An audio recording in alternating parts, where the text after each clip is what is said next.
تو ہر دھرم کا ماننے والا کٹر پنتھی ہے. یہ تو کوئی بری بات نہیں ہے. نہیں، یہ بات تو آپ کی بڑی لاجیکل ہے، لیکن جو میرے بات کا دوسرا حصہ تھا وہ یہ کہ اس میں دوسرے دھرم والے کو غلط بتانا، یا کہ یہ جو کوئی ویکتی جو ہے اگر اسلام نہیں مانتا ہے تو وہ اس کا انجام جو ہے وہ ایسا ہوگا جیسا عام طور پر مانا جاتا ہے، قیامت کے روز جو ہے فیصلہ ہوگا، تو ایسے ان کے ساتھ کچھ اور فیصلہ ہوگا. انجام کا معاملہ نہیں. ہم بتائیں، ہمارا دھرم یہ کہتا ہے کہ ہم کسی آدمی کے انجام کے بارے میں اس دنیا میں نہیں کہہ سکتے، ہمیں فیصلہ کرنے کا حق نہیں ہے.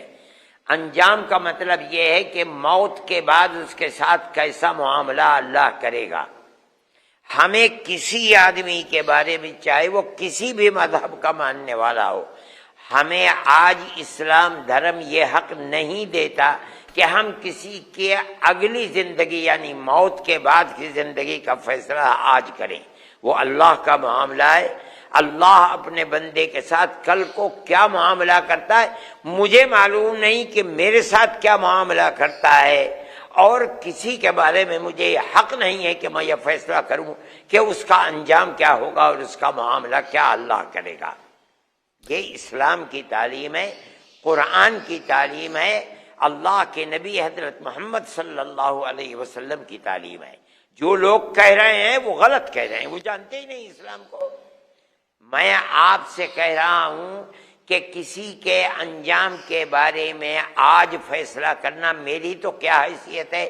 اللہ کے نبی حضرت محمد صلی اللہ علیہ وسلم بھی فرماتے ہیں کل کیا ہوگا میں نہیں جانتا کہ میرے ساتھ کیا ہوگا اور تمہارے ساتھ کیا ہوگا. یہ تو اللہ کا معاملہ ہے، وہ اپنے جس بندے کے ساتھ جو چاہے گا معاملہ کرے گا. جی میں یہ آپ سے کہہ رہا ہوں، اس کو لاکھوں اور کروڑوں مسلمان بھی سنیں گے، غیر مسلم بھی. میری یہی بات اسلام کی تعلیم کے مطابق ہے جو میں کہہ رہا ہوں. کسی کو کوئی حق نہیں ہے انجام کے بارے میں اس دنیا میں کچھ کہہ دینا. وہ دنیا دوسری ہے، یہ دنیا دوسری ہے. میں کیا فیصلہ کر سکتا ہوں کسی انجام کے بارے میں؟ مجھے یہ حق نہیں ہے. صرف اللہ جانتا ہے اور اللہ فیصلہ کرے گا اس کا. یہ اسلام کی تعلیم ہے. جو لوگ کہتے ہیں یہ بات وہ غلط کہتے ہیں، وہ اسلام کے بارے میں نہیں جانتے. جی، مطلب مدرسوں میں کسی قسم کی کوئی نفرت غیر اسلامی لوگوں کے بارے میں سکھائی جاتی ہے، یہ بات بالکل غلط ہے آپ کہہ رہے ہیں. بالکل نہیں، بالکل نہیں، غلط ہے. اس کے کوئی اصل اور حقیقت نہیں ہے. آئیں، آ کر کے دیکھیں اور پڑھیں ہم کیا سکھاتے ہیں. مولانا صاحب، اب جو یہ کریکولم کی بات ہے، پاٹھکرم کی بات ہے، جو ایک سوال ہے ان 11 سوالوں میں سے کہ آپ لوگ کیا بچوں کو کیا پڑھایا جا رہا ہے، کیا تعلیم دی جا رہی ہے، میں آپ سے جاننا چاہ رہا تھا کہ کیا یو پی کے یا دیش کے جو بھی مدرسے ہیں ان میں بچوں کو پڑھائی جانے والی چیزیں سمان ہیں، وہ کتابیں وہی ہیں، سلیبس وہی ہے، یا الگ الگ ہیں؟ دارالعلوم دیوبند سب مدرسوں کی ماں ہے. جتنے مدرسے یو پی کے اندر یا پورے ہندوستان کے اندر ہیں، 99% مدرسوں میں پڑھانے والے، مدرسوں کو بنانے والے وہی لوگ ہیں جو دارالعلوم دیوبند سے 150 سال میں پڑھ کر نکلے ہیں. صرف ہندوستانی میں نہیں، پاکستان، افغانستان، برما، بنگلہ دیش، ساؤتھ افریقہ، ایران، یورپ، امریکہ، اور ادھر چلے جائیے آسٹریلیا. جو مدرسے پڑھانے والے پڑھا رہے ہیں بیٹھے ہوئے، وہ یا تو دیوبند کے پڑھے ہوئے ہیں یا دیوبند سے پڑھ کر جن لوگوں نے بنگلہ دیش میں اور پاکستان میں، افغانستان میں مدرسے بنائے ہیں، ان کے پڑھے ہوئے لوگ ہیں جو جا کر کے وہاں مدرسے بنا رہے ہیں. کہیں کوئی کٹر پنتھی کی تعلیم نہیں ہے. وہ کورس تقریباً ہو سکتا ہے کہیں کہیں کوئی کتابیں انہوں نے اپنی زبان کے اعتبار سے بدل لی ہوں، لیکن حقیقت، بنیاد اور نقطہ وہی ہے جو دارالعلوم دیوبند کا کورس ہے. جی مولانا صاحب، ابھی چونکہ آپ قرآن اور حدیث پڑھائی جاتی ہے. مولانا صاحب جیسے ابھی آپ نے خود ذکر کیا دنیا بھر میں 99% آپ کہہ رہے ہیں کہ دیوبند سے نکلے ہوئے لوگ ہی مدرسے بناتے ہیں, وہی ٹیچر بنتے ہیں, وہی پڑھاتے ہیں, لگ بھگ چیزیں جو پڑھائی جاتی ہیں وہ بھی لگ بھگ برابر سی ہیں, سیم سی ہیں. جیسے آپ نے افغانستان کا ذکر کیا, پاکستان کا ذکر کیا, ہم نے دیکھا وہاں پر مذہب کے نام پر کئی آتنکوادی پیدا ہوتے ہیں, کئی وہاں پر اتی وادی پیدا ہوتے ہیں, تو اور سیدھے سیدھے اس کو دیوبند کے ساتھ جوڑ دیا جاتا ہے. تو یہی سوال لوگوں کے من میں آتا ہے کہ مولانا صاحب جیسا بھی بتا رہے ہیں کہ ہماری شکشا ساری کی ساری شانتی کی شکشا ہے, اسلام کی جو کور شکشا ہے وہ شکشا ہے, تو پھر وہ ان دیشوں کے اندر خاص طور پر وہی چیز پڑھ کر کے لوگ آتنکوادی کیسے بن جاتے ہیں؟ نہیں, آتنکوادی اپنی پڑھائی کی وجہ سے نہیں, لیکن وہ جو واتاورن ہے اگر کوئی اس میں گم ہو جاتا ہے تو اس کی یہ بات نہیں ہے کہ وہ ہماری ہی پڑھائی پڑھ کر کے گم ہوتا ہے. وہ ایم اے بن کر کے بھی گم ہو جاتا ہے, بی اے بن کر کے بھی گم ہو جاتا ہے, وہ ڈاکٹر بن کے بھی گم ہو جاتا ہے. وہ تو جس واتاورن کے اندر آدمی رہتا ہے اس واتاورن کو قبول کرتا ہے. ہمارے ملک کا واتاورن دہشت گردی کا نہیں ہے. ہمارے یہاں اگر مدرسوں کے اوپر دہشت گردی کا الزام لگایا جاتا ہے اس کی کوئی واستوکتا نہیں ہوتی ہے. اور میں اس کو اس طرح کہتا ہوں کہ مدرسوں سے پڑھے ہوئے لوگوں کے اوپر گجرات میں الزام لگایا گیا اور اس الزام کی بنیاد پر لوور کورٹ نے ان کو پھانسی کی سزا دے دی. اس کے بعد وہ آگے بڑھے, ہم نے ان کے مقدمے کو لڑا ہائی کورٹ کے اندر, ان کو پھانسی کی سزا دی گئی. لیکن جب ہم ان کے مقدمے کو لے کر سپریم کورٹ میں آئے اور یہاں وکیلوں نے بحث کی تو پورے کے پورے طریقے کے اوپر انہوں نے ان کو باعزت بری کر دیا, کوئی چیز نہیں رہی. اور سینکڑوں لوگوں کو ہم نے جمعیت علماء ہند نے بری کیا ہے. اس لیے اس میں کوئی بات نہیں ہے. ہمارا مسئلہ اپنی جگہ پر صاف ہے. کہیں کا واتاورن خراب ہے اور اس میں لوگ گم ہو جاتے ہیں, گم ہو سکتے ہیں, لیکن اس پڑھائی کی وجہ سے نہیں جاتے. اس لیے کہ قرآن اور حدیث کی تعلیم آئیں, دیکھیں, سنیں, پڑھیں. اس تعلیم کا اثر تو صرف انسان کی زندگی کو, عبادت کی زندگی, عقیدے کی زندگی اور رہن سہن کی زندگی کو بہتر بنانے کا ہے, اس کے سوا کوئی اور چیز نہیں ہے. جیسے ابھی آپ نے بھی آسام کا ایک بار نام لیا تھا, تو وہاں پر ایک مدرسے کے اندر پڑھانے والا جو ٹیچر تھا وہ ایک آتنکوادی سنگٹھن سے جڑا ہوا ملا, وہ مدرسہ ہی گرا دیا گیا. تو ایسے واقعے بھی آئے سامنے. ٹھیک ہے, لیکن یہ کہنا کہ ہر مدرسہ القاعدہ کا دفتر ہے یہ کیسے قبول کیا جا سکتا ہے؟ اگر ایک آدمی جڑا ہوا تھا, کس طرح جڑا ہوا, انہیں فیصلہ کرنے کا کوئی حق نہیں ہے. یہ تو کورٹ فیصلہ کرے گی کہ کون جڑا ہوا ہے, کون آتنکوادی ہے, کون آتنکوادی نہیں ہے. یہ فیصلہ کرنے کا حق نہ چیف منسٹر کو ہے نہ ضلع کے کلکٹر کو ہے. انہوں نے پکڑ لیا, اس کے بعد اس کو کورٹ میں لے جائیں. اگر کورٹ میں ثابت ہو جاتا ہے, لوور کورٹ میں, ہائی کورٹ میں, سپریم کورٹ, تب یہ کہنے کا حق ہے. اس سے پہلے کسی آدمی کو, چاہے وہ چیف منسٹر ہو, چاہے ایڈمنسٹریشن کا کلکٹر ہو یا ایس ایس پی ہو, یہ کہنے کا حق نہیں ہے. میں آپ سے پوچھتا ہوں کہ کیا یہ صحیح ہے؟ جب تک فیصلہ عدالت نہیں کرتا کیسے کہا جا سکتا ہے کہ یہ آتنکوادی ہے؟ جی ٹھیک. مولانا صاحب ایک چیز اور جو کئی بار ہم دیکھتے ہیں چرچاؤں میں آتی ہے, بہت سے لوگ الزام لگاتے ہیں کہ فورن فنڈنگ ہوتی ہے ودیشوں سے, عرب ملکوں سے, اسلامی ملکوں سے مدرسوں کو چلانے کے لیے, مسجدوں کو بنانے کے لیے کروڑوں اربوں روپیہ جو ہے بھارت میں آتا ہے. ایسا اکثر الزام لگاتے ہیں کئی لوگ. اس کے بارے میں آپ کیا کہیں گے؟ کیونکہ اس سروے کے سوالوں میں اس کی فنڈنگ کا یا وہ مدرسہ کیسے سنچالت ہوتا ہے اس کے بارے میں بھی پوچھا جا رہا ہے. دیکھیے, ایک تو بات آپ یہ سمجھیں کہ جن لوگوں کے پاس ایف سی آر اے ہے اور فنڈنگ ہو رہا ہے, وہ ایف سی آر اے کی گورنمنٹ کے پاس وہ پارٹیاں بھی ہیں جو فنڈنگ کر رہی ہیں, اور آ رہا ہے کس طرح خرچ ہو رہا ہے, ہر 3 مہینے کے اندر رپورٹ ان کے پاس پہنچ جاتی ہے. یہ تو قانون کے خلاف نہیں ہے. اب یہ بات کہ فنڈنگ ہو رہی ہے غیر قانونی طریقے کے اوپر, اس کی بنیاد وہ ایف سی آر اے ہے. کچھ مدرسوں کے پاس ایف سی آر اے ہے, لہذا جو لوگ مدرسوں پر الزام لگانے والے ہیں، وہ یہ کہہ دیتے ہیں کہ فنڈنگ ہو رہی ہے اور غیر ملکوں سے پیسہ آ رہا ہے۔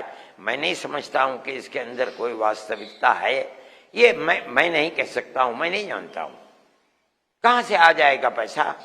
کیا آدمی اندھا ہے جو اپنی دولت کو خواہ پھینک دے گا؟ کیسے پھینک دے گا؟ وہ یہ کہتے ہیں، انہیں اس کا ثبوت پیش کرنا چاہیے اور ثبوت پیش کرنا پڑے گا۔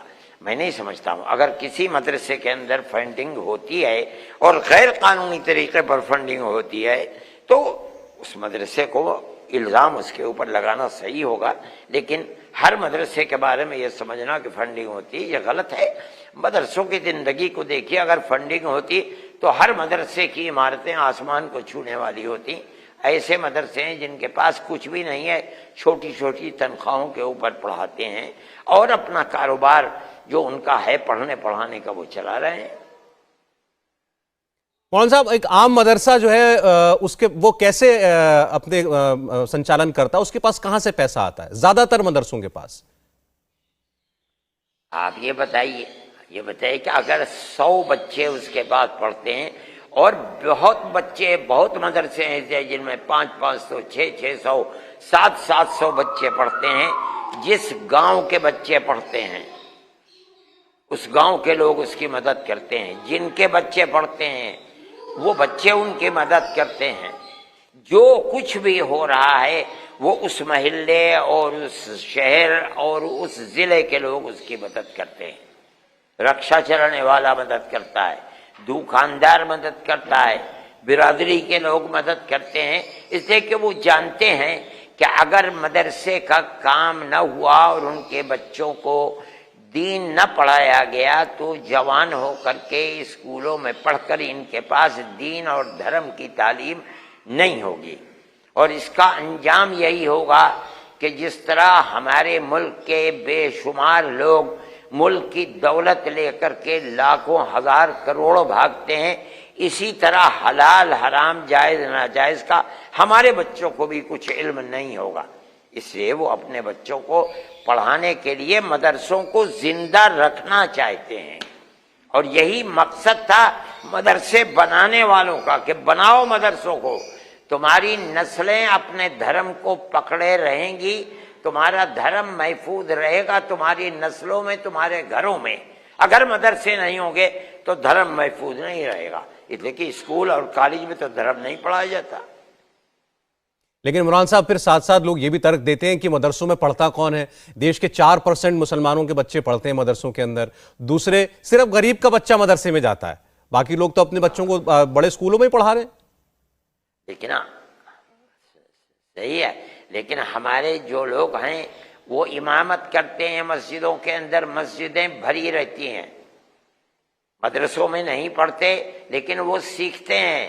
5 وقت اذان کی آواز آتی ہے، اس سے مسلمان بچہ یہ دیکھتا ہے کہ اذان بھی کوئی چیز ہے، مسجد بھی کوئی چیز ہے، پھر وہ باپ ان کی انگلی پکڑ کر کے مسجد میں لے جاتا ہے تو وہ نماز سیکھتے ہیں۔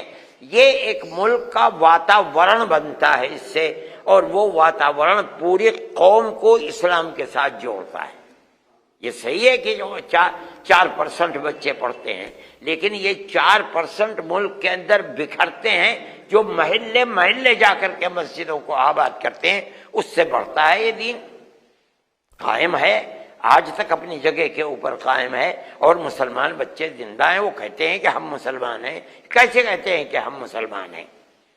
وہ جو واتاورن پیدا ہو رہا ہے وہ واتاورن ہر مسلمان کو اپنے مذہب کے ساتھ جوڑے ہوئے۔ مولانا صاحب ایک بات اور بتائیے کہ آپ نے یہ بھی کہا ہے کہ ہم کسی بھی صورت میں مدرسوں کے لیے سرکاری مدد نہیں چاہتے۔ اب سرکار ایسا چاہتی ہے یا نہیں چاہتی ہے میں نہیں جانتا، لیکن اگر کل کو سرکار یہ کہے کہ بھئی ہم مدرسوں میں بچے پڑھنے والے بچوں کے لیے اچھا انفراسٹرکچر بنانے کے لیے مدد کرنا چاہتے ہیں، یا ہم ان کے کریکولم جیسا بھی آپ نے کہا نیشنل ایجوکیشن پالیسی آئی ہے اس کے تحت کچھ بدلاؤ آپ لوگ بھی کرنے جا رہے ہیں، تو سرکار اگر ایک حصہ بنتی ہے مدرسہ ایجوکیشن کا تو اس میں آپ کو اعتراض ہے؟ ہاں ہمیں اعتراض ہے۔ میں نے آپ کو اب تک جو کچھ بتایا ہے یہ بتایا کہ مدرسے ہماری دنیا نہیں ہے، ہمارا دین ہے، دھرم ہے۔ جس طرح مسجدیں ہمارا دھرم ہیں، اسی طرح مدرسے ہمارا دھرم ہے. اگر مسجد میں نماز پڑھی جاتی ہے تو مدرسے میں نماز پڑھنا سکھلایا جاتا ہے. اگر مسجد میں قرآن پڑھا جاتا ہے تو مدرسے میں قرآن پڑھنا سکھلایا جاتا ہے. ہم اپنے دھرم کے اندر کسی کی کوئی مدد نہیں لینا چاہتے گورنمنٹ کی. یہ ہماری اسکیم ہے، آج سے نہیں. جنہوں نے دارالعلوم دیوبند کی بنیاد رکھی تھی انہوں نے کچھ نصیحتیں لکھی تھی جو آج تک دارالعلوم میں لکھی ہوئی ہیں، موجود ہیں. ان میں ایک نصیحت یہ بھی تھی کہ کسی بھی گورنمنٹ سے کوئی مدد نہ لی جائے. میں یہ سمجھتا ہوں کہ جب تک مدد نہیں لی جائے گی مدرسہ اس وقت تک اس طرح کھڑا رہے گا کہ وہ اپنے پروگرام کے مطابق چلتا رہے گا. اور ہم یہ سمجھتے ہیں کہ یہی چیز خیر کی ہے. اگر مدرسے کے لیے، اگر مدرسے میں کسی گورنمنٹ سے امداد لی جائے گی تو مدرسے کا جو تعلیم اور شکشا کا طریقہ ہے اور جو اس کا کورس اور نصاب تعلیم ہے وہ محفوظ نہیں رہے گا. جی مولانا صاحب، آخر میں آپ نے اتنی باتیں بتائی ہیں.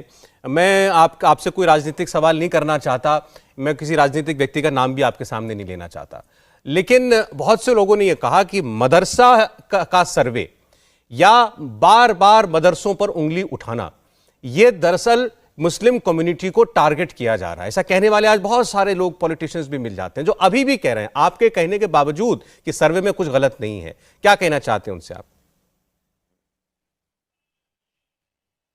میں نے اپنی بات آپ سے 10 مرتبہ کہہ دی کہ شکوک و شبہات سروے سے پہلے تھے، لیکن جب سے سروے شروع ہوا ہے اس وقت تک ہمارے پاس جو بھی اطلاعات اور خبریں ہیں اس سے ہم بالکل مطمئن ہیں اور ہم یہ سمجھتے ہیں کہ اس سروے کے اندر اب تک کوئی خرابی نہیں ہے.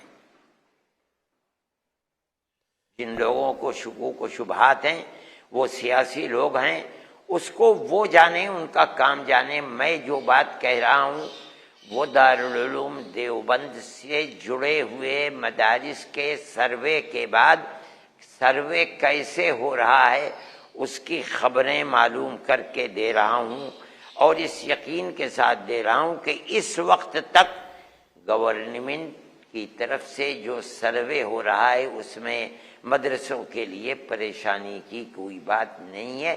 کل کیا ہوتا ہے وہ چیز جب سامنے آئے گی تو دیکھا جائے گا. مولانا ارشد مدنی صاحب، آپ نے مدرسوں کے سروے کے بارے میں نہیں، تمام وشیوں پر آج بہت سے لوگوں کے من میں جو سوال تھے ان کے جواب دیے، اور آپ نے خاص کر ہمارے لیے سمے نکالا. بہت شکریہ کرتا ہوں آپ کا انڈیا ٹی وی پر آنے کے لیے. بہت شکریہ. میں آپ کا شکر گزار ہوں کہ آپ نے مجھے یاد کیا. بہت بہت شکریہ، دھنیواد.